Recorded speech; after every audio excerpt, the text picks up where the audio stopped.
بمستيقنين. We only think this is the fatwa and we are not sure. And who's saying this, brothers? Al-Imam Malik. And again, compare this with a lot of fatawa online and all of these things that they give you the fatwa. This is the absolute truth. That this is what we believe about it. Alhamdulillah, there's some of them very good. They are saying Allah subhanahu wa ta'ala alam, this is what we know about. But you'll find, especially some youth, students of knowledge, they think if Sheikh A or Sheikh B said a fatwa, that's it. We cannot change that. Imam Malik, he used, after he said the fatwa, he said, إِنَّ ظُنُّ إِلَّا ظَنَّ. We just think. وَمَا نَحْنُ بِمُسْتَيْقِنِينَ. We are not certain. And one of the occasions, a person came to him from far away. And to show you how far away that person, he spent 6 months in his trip until he reached the Medina. So, say maybe he was in Afghanistan at that time. It took him that much to reach Medina. Then he came to Imam Malik and he asked him about that mas'ala. And Imam Malik, he said, I don't know. This mas'ala that you are asking, la ilma li biha. I have no idea about it. And he said to him, but I spent all this, just to come. He said, I cannot give you an answer for something I have no idea about. Subhanallah. And he said to him, وَمَنْ يَعْلَمُهَا? So who knows it? He said, find the one that find a person that Allah subhanahu wa ta'ala taught him. So it's not me.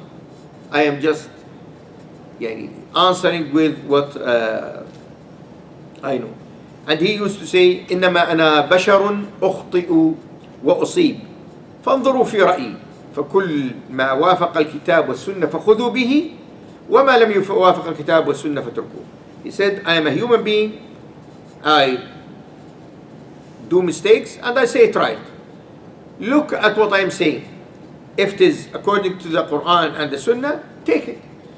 If it is against or there is conflict between it and the Kitab and the Sunnah, then leave it. And he used to forbid al-jadal, that keeps arguing. And he said, al-mira'u wal-jidalu fi ad-din yadhhabu bi nur al-ilm min qalb al-'abd. So when you arguing and you just argue for the sake of argument, he said this will take the nur of ilm, the nur of knowledge from the heart of the person. And he saw people, they are just arguing. So he stood from there and he said, are you in a war? Why you are arguing like this? Seeking knowledge should not be in this way. Imam Malik rahimahullah, he was very patient person, and he used to suffer for seeking knowledge. And he was very intelligent person, as we mentioned about his memory, and he has what we call it firasa, that he just look and he can tell you what he is expecting. And Imam Shafi'i rahimahullah, talking about this, he said, when I went to Medina and I met Imam Malik and he heard what I am saying, and he said to me, what's your name? I said, Muhammad. And he said to him, Ya Muhammad, اتق الله واجتنب المعاصي فإنه سيكون لك الشأن من الشأن. He said to him, Muhammad, fear Allah subhanahu wa ta'ala, stay away from disobeying Allah subhanahu wa ta'ala, and I am sure, bi'idhnillah, you will have a great status. And really, his look was right at Imam al-Shafi'i. And he took his knowledge, as I mentioned earlier, from mainly these three scholars, but he narrated from others like Abdul Rahman al-Qasim, بن محمد بن أبي بكر الصديق، أيوب السختياني، ثور بن زيد الديلي، إبراهيم بن أبي عبلة المقدسي، ربيعة بن أبي عبد الرحمن، هشام بن عروة, and more. And there is many of his students who became scholars after that, and they narrated from him, like his uncle Abu Suhail, Yahya ibn Abi Kathir, Ibn Shahab al-Zuhri, Yahya ibn Sa'id, Zayd ibn Abi Unaysa, Umar ibn Muhammad ibn Zayd. And also Abu Hanifa narrated from him, Al-Uza'i, a great scholar, Hamad bin Zayd, Ismail bin Ja'far, Sufyan ibn Uyayna, Abdullah ibn Mubarak, Ibn Ali, Abdurrahman al-Qasim, Abdurrahman ibn Mahdi, Abdullah ibn Wahab, and more. And when you read all these names, which is more than 70 names, you find these names that narrated from Imam Malik, all of them were great scholars at his time. And there is a hadith talking about Imam Malik, that the Nabi Sallallahu Alaihi Wasallam, he spoke about a person, and many of the scholars, they said that hadith related to Imam Malik, or talking about Imam Malik. Imam al-Tirmidhi narrated from Abi Huraira radiyallahu anhu, النبي محمد صلى الله عليه وسلم قال: يوشك أن يضرب الناس أكباد الإبل يطلبون العلم فلا يجدون أحدا أعلم من عالم المدينة. So the people will take their camels seeking knowledge, and they will not find a person he has knowledge more than the one in Al-Madinah. And this is also narrated by Ibn Habban in his Sahih. And Yahya ibn Ma'in, which is one of the great muhaddithin, he said, سمعت سفيان بن عيينة يقول ما أرى ذلك إلا مالك بن أنس. So the one that the Nabi Sallallahu Alaihi Wasallam mentioned here is Al-Imam Malik. When they asked Al-Imam Shafi'i about him, he said: إذا ذكر العلماء فمالك النجم ومالك حجة الله على خلقه بعد التابعين. So when you mention the scholars, then Malik is the star, and Malik is the hujjah, the proof of Allah subhanahu wa ta'ala on his creatures after the tabi'in. And he said, إذا جاء الأثر فمالك النجم. So when there is a hadith, then Malik is the star. And he said, مالك وابن عيينة القرينان لولاهما لذهب إلى الحجاز. So Malik and Ibn Uyayna, they are those people who together, if they don't keep the knowledge and spread the knowledge, then the knowledge of the Hijaz will go. And they asked Ahmad ibn Hanbal rahimahullah about Imam Malik. He said, if I'd like to memorize the hadith, which hadith I will memorize? They said, hadith Malik bin Anas. And he said, then they asked him if he'd like to look at the opinion. He said, the opinion of Malik bin Anas.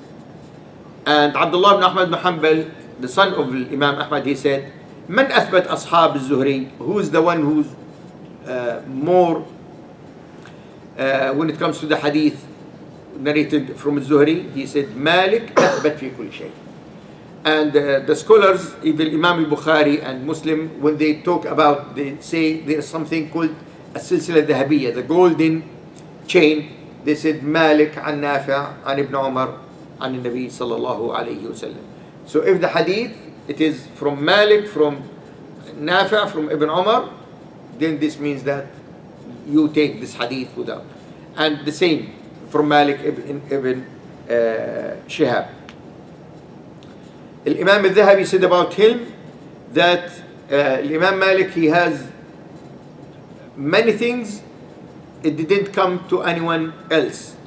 Firstly, Allah subhanahu wa ta'ala gave him a long life, and he narrated hadith Nabi sallallahu alayhi wa sallam, and he has very clever and very understanding.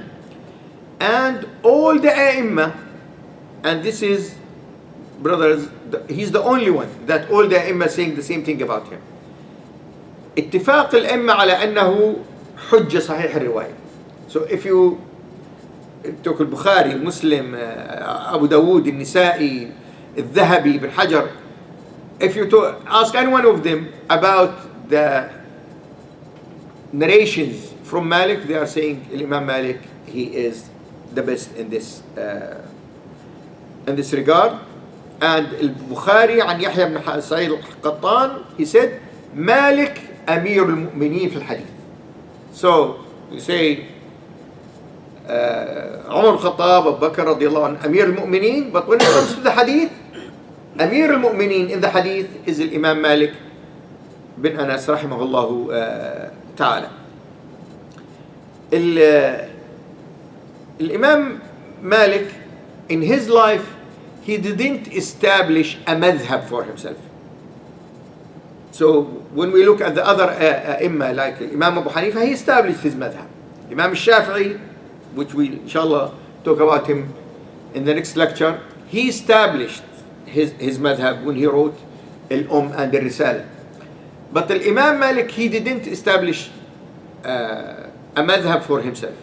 But those who came after him, they took Al-Muwatta, which is the book which one of the first books, we can say, collected hadith al-Nabi sallallahu alaihi wasallam. And he said in that book, every hadith in that book is sahih.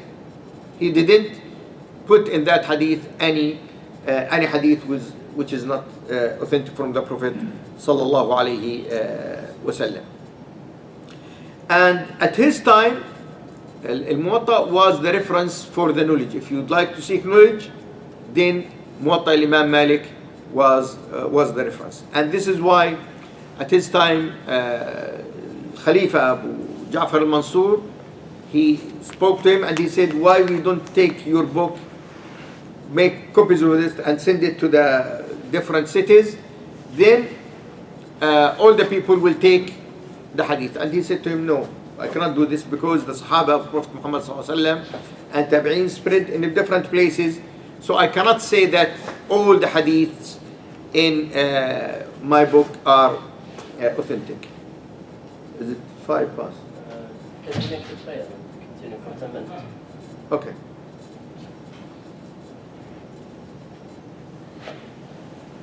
Just continue. Which time do you think?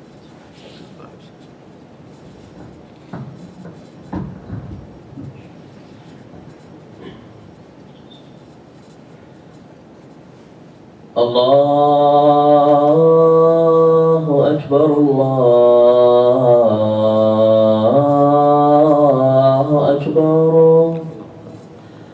الله أكبر الله أكبر أشهد أن لا إله إلا الله أشهد أن لا إله إلا الله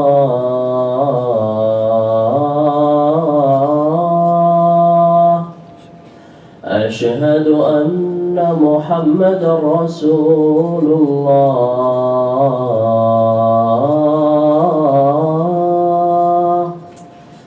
أشهد أن محمدا رسول الله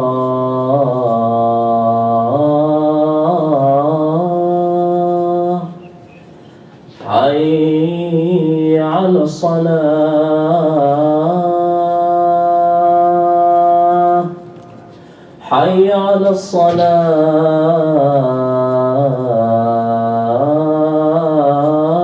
الصلاة حي على الفلاح حي على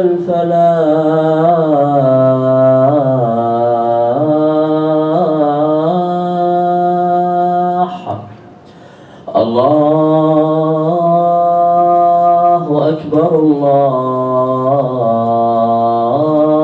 الله أكبر لا إله إلا الله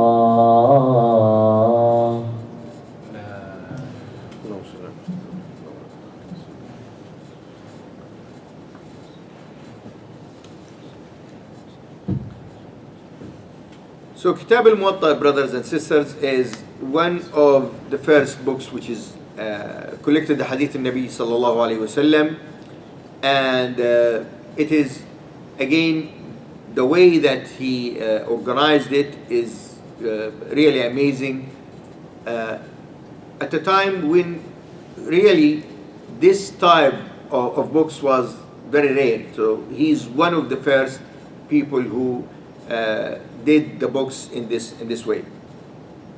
And you'll find many scholars, they praised Kitab al-Muwatta, like Al-Imam Shafi'i. He said, ما في الأرض كتاب بعد كتاب الله عز وجل أنفع من موطأ مالك. So there is, after the book of Allah subhanahu wa ta'ala, there is no beneficial book like Muwatta al-Imam Malik.